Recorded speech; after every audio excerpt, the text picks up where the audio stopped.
irraa ka'uu qabna. Amma alagaan hundi mootummaa Itoophiyaa ka ammaa kana ka hoogganaa jiru Oromoodha jedhee wal ta'eera. Bakki gaaffiin jirtu Oromoo keessa qofa.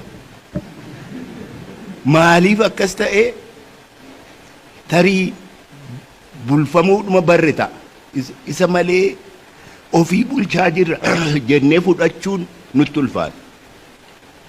Kan biraa yaada biraa kanan isinii dabalu Oromoo Itoophiyaa Oromoo wajjin araaramte Itoophiyaa jabduu taati.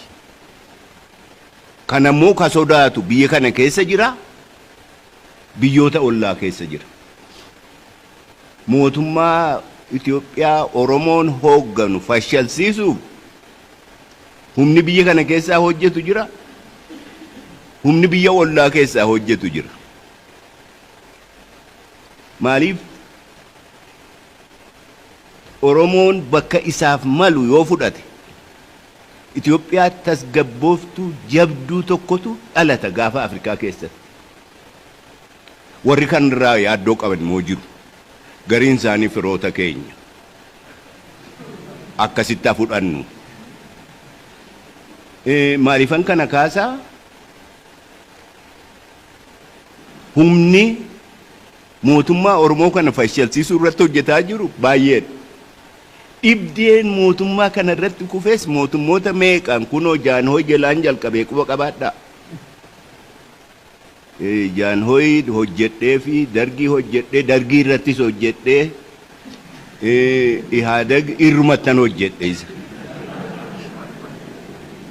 Takkaa mootummaa akka kana balaan irra gahe nagar. Covid mataansaa wanta kaan eegamin addunyaa wajjin qooddanna isa. Haa ta'u malee rakkina hamaadha. Rakkina yaada gaafatu. Wal mari'achuu gaafatu. Sanarratti hawaannisi garba diimaa cehee dhufee rakkoo lolli amma banamee jiru dhibdeensaa dheeraa ta'uu danda'a.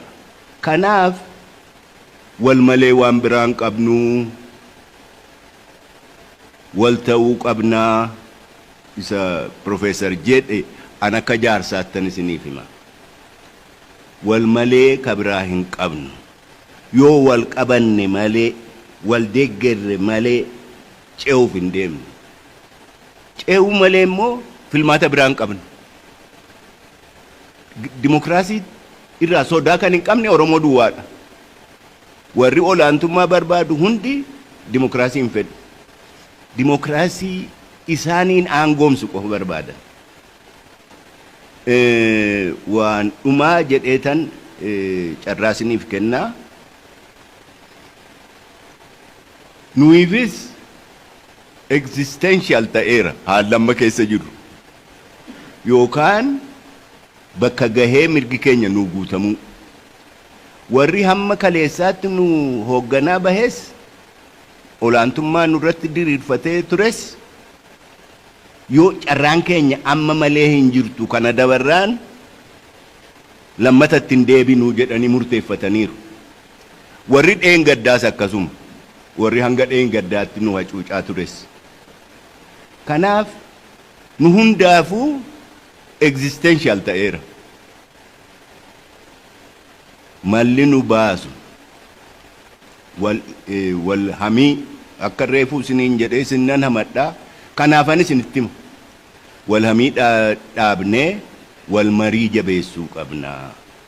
Fooramii akkasii kan garagaraas maddisiisuuf deemnaa Dr. Dimaa wajjin irratti hojjennaa akka irraa qooda fudhattan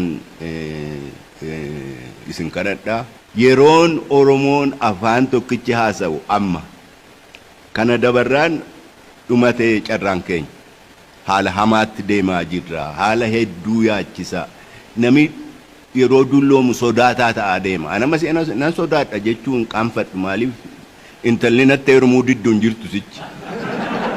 Kanaafi sodaataa ta'a nami yeroo dulloomu. Anama baay'een sodaadha. Baay'ee yaaddaa waa'ee dhimma biyya kanaa carraa amma isiniifan kennaa.